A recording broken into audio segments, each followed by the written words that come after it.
گجرات کے basic issues کیا ہیں؟ یہاں پر بہت سے خاندانوں نے حکومت کی ہے، چودھری خاندان بھی تھے، وزیر مشیر ایم پی ایز، اور ان کے پاس تو حکومت بھی رہی، وزیر اعلیٰ بھی رہے، اسپیکر بھی رہے. تو کون سے ایسے ایشوز ہیں جن کو آپ دیکھتے ہیں کہ عرصہ دراز سے مسلسل چل رہے ہیں اور آج تک حل نہیں ہوئے؟ افسر محترم، ہمارا ضلع گجرات جو ہے کچھ لحاظ سے بڑا خوش قسمت ڈسٹرکٹ ہے اور بعض لحاظ سے بہت بدقسمت بھی ہے. گجرات وہ ضلع ہے کہ جو پچھلے 6 دہائیوں سے کسی نہ کسی صورت میں اقتدار کے وانوں میں موجود ہے. کسی بھی پارٹی کی گورنمنٹ ہو، چاہے وہ مسلم لیگ ہو، مسلم لیگ کے ساتھ جڑے ہوئے تمام دڑے ان کے نون کاف وغیرہ وغیرہ، پیپلز پارٹی ہو، پی ٹی آئی ہو، گجرات کی اقتدار کے ایوانوں میں موجودگی بہرحال موجود رہی. اس لحاظ سے ہم سمجھتے ہیں گجرات کا ضلع خوش قسمت بھی ہے کہ اس کو اقتدار کے ایوانوں میں پالیسی سازی کے اداروں میں بیٹھنے کا اور ہمارے نمائندگان کو وہاں پہ بات کرنے کا موقع ملتا ہے. لیکن بدقسمت اس لیے میں کہتا ہوں اپنے ضلع کو کہ پچھلے 6 دہائیوں سے اقتدار میں ہونے کے باوجود گجرات کے عوام کی حالت نہیں بدلی. گجرات میں وہ بنیادی سہولتیں آج بھی میسر نہیں ہیں جو کہ کسی بھی ایک ترقی یافتہ گجرات جیسے ضلع میں ہونی چاہیے تھی. تو گجرات کا ضلع جو ہے یہ کاروباری لحاظ سے بڑا معروف ضلع ہے. فرنیچر کا پوری دنیا میں گجرات کا فرنیچر مشہور ہے. مٹی کے برتنوں کے حوالے سے، فین انڈسٹری کے حوالے سے. گجرات شہداء کا ڈسٹرکٹ بھی ہے. بہت سارے شہداء دیے اس ملک کی بقا کے لیے، گجرات نے اپنا خون دیا ہے. لیکن اس کے باوجود گجرات میں جو بہت بنیادی چیزیں ہیں جو کہ عوام کی سہولتوں کے لیے ضروری ہیں اور عوام کا حق ہے، ان سے گجرات کے عوام آج بھی محروم ہیں.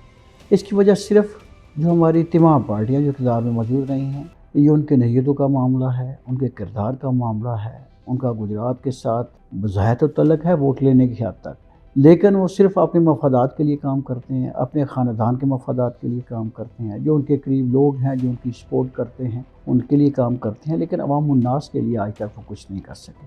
گجرات میں آج بھی سیوریج کا نظام موجود نہیں ہے. ٹوٹی سڑکیں آپ کو ثبوت کے طور پہ آپ دیکھ سکتے ہیں. گجرات کا ضلع 32 لاکھ کی آبادی پہ مشتمل ہے، جس میں 12 لاکھ تقریباً نوجوان ہیں جن کی عمریں 20 سے 29 سال کے برابر.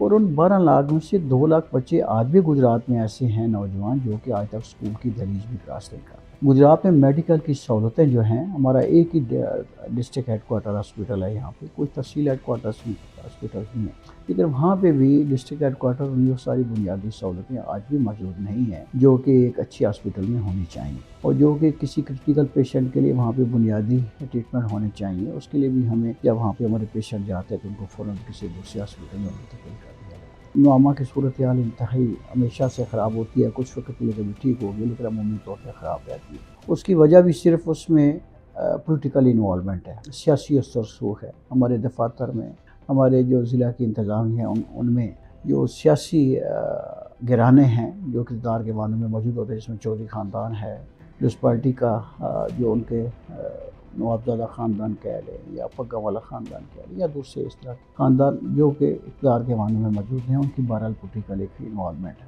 اس طرح پی ٹی آئی کے لوگ ہیں، ان کا بھی انوالومنٹ. ہم یہ سمجھتے ہیں کہ جب تک گجرات میں بالکل وہ لوگ جو کہ صرف عوام میں سے ہوں اور عوام کی بات کرتے ہوں، عوام کے مسائل کی بات کرتے ہوں، ان کے اندر عوام کے دکھوں کے مداوے کے لیے کوئی نہ کوئی کام کرنے کی جرت موجود ہو، ان کے پاس کوئی نہ کوئی ویژن موجود ہو، اخلاص موجود ہو، جب تک وہ نہیں آئیں گے گجرات کے معاملات، کیونکہ پورے پنجاب کے نہیں پاکستان کے معاملات بھی ایسے ہی ہیں.